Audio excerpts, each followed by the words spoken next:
উত্তর দিনাজপুর জেলার ডালখোলা থানার পুলিশ আবারও বিপুল পরিমাণ জাল লটারির টিকিট উদ্ধার করেছে। সূত্রের খবর, উদ্ধার হওয়া জাল টিকিটের আনুমানিক বাজার মূল্য প্রায় 10 লক্ষ টাকারও বেশি। রবিবার উত্তর ডালখোলা বাইপাসের বাস স্ট্যান্ডে মালিকবিহীন 4 বস্তা জাল টিকিট উদ্ধার করে পুলিশ। পুলিশের অনুমান, এই জাল টিকিটগুলি ডালখোলা থেকে বাইরে পাচার করা হচ্ছিল, কিন্তু তার আগেই পুলিশকে খবর দেওয়ায় তারা অভিযান চালিয়ে এইসব টিকিট উদ্ধার করে।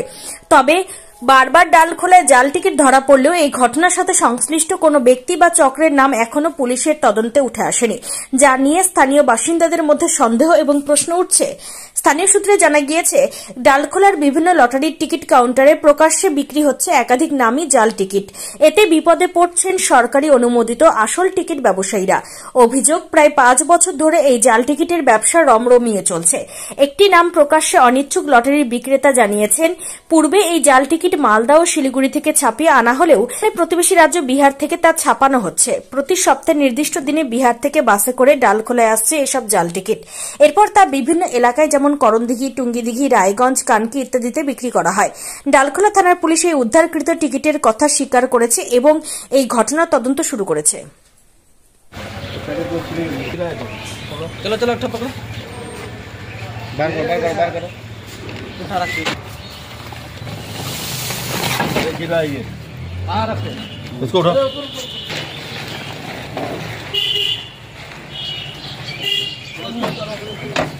একজন এইবার কোমর ভাঙছে।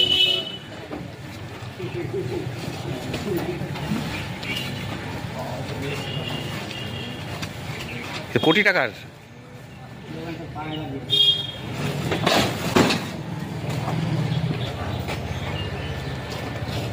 দেখা যাচ্ছে, কোটি টাকার মাল এটা।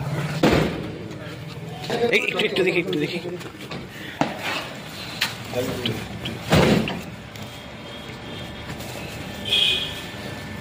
কি আছে। উপরে হ্যাঁ, ধর